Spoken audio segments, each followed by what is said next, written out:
Thank you, and good afternoon, everyone. I'm Ed Williams, CEO of Sionic Energy, which is introducing the next generation lithium-ion battery into the marketplace using an innovative electrolyte and high-capacity silicon battery. Next slide, please. As most of you know, the marketplace is accelerating rather dramatically in terms of the use of energy storage, especially in the electric vehicles. Most everyone is trying to pursue the lower cost and the higher performance to increase the broad market acceptance of the electric vehicles. And we are in pursuit of that particular opportunity. Next slide, please.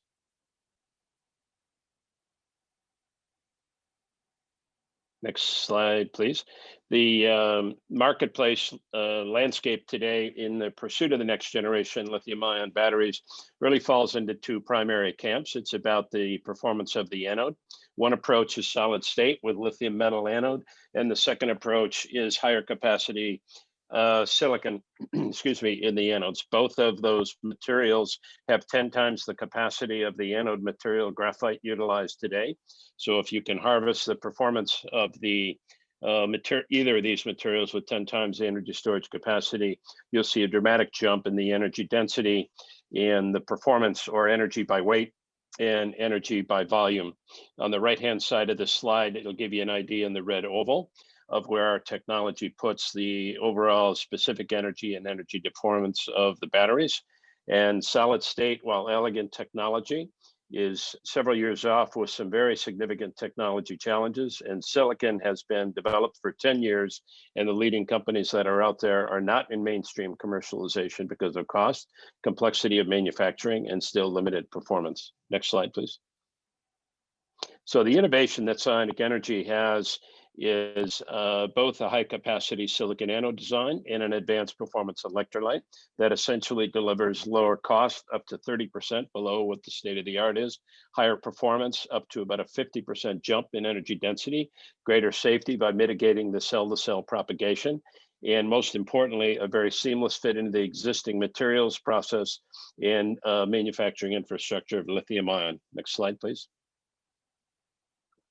Well, one of the novel aspects of our innovation is when you use high capacity silicon, it expands to 300% more than its normal state as it's charged and discharged. We've controlled that expansion to less than 11% at the electrode level, which means the battery expands less than 5% on a full scale. Next slide, please. The translation in terms of its performance, if you take a Tesla Model 3 long range, and you keep the range the same, excuse me, you'll wind up with the same, in the same battery format, 35% lower cost and 27% lower weight.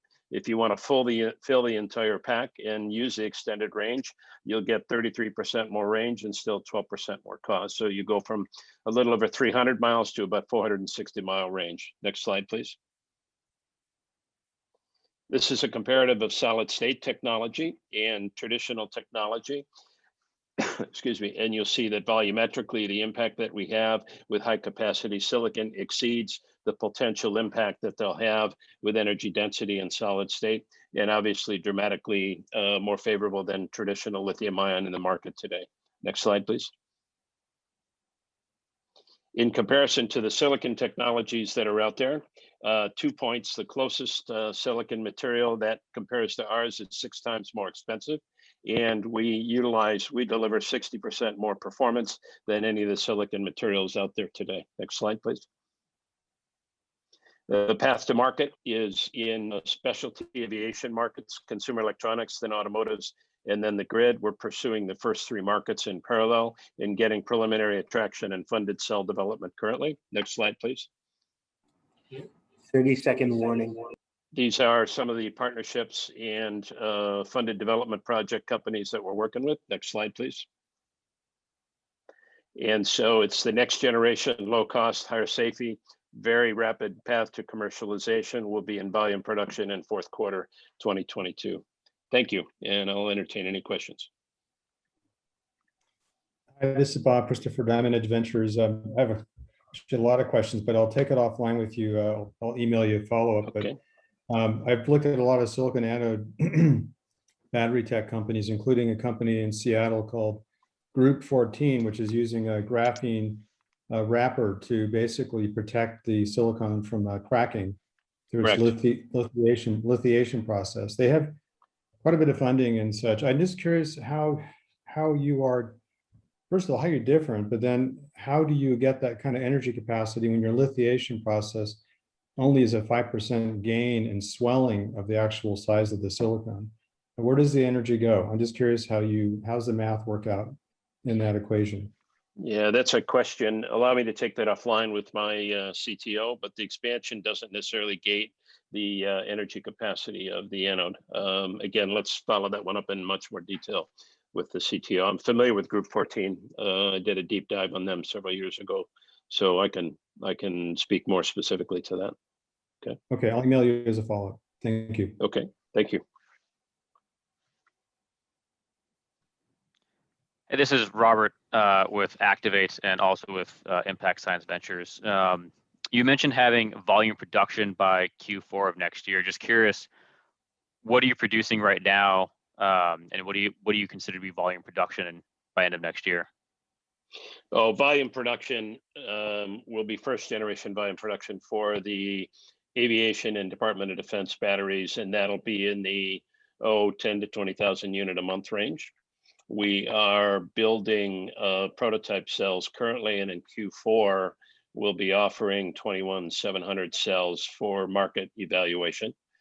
And depending on the market, we go to the evaluation is anywhere from 3 months to 2 years. And so preliminary traction will be in consumer electronics and in the aviation and Department of Defense markets. That answer your question? That's it. Thank you. Follow-up question is, you had a slide showing a bunch of bigger companies that had, it looked like you had partnerships. Do you have signs? Are these, JDA agreements? Are they signed offtake agreements? Just curious, like where these conversations are. Yeah, we have both two of those companies are strategics. They've signed term sheets. They're in diligence for investment.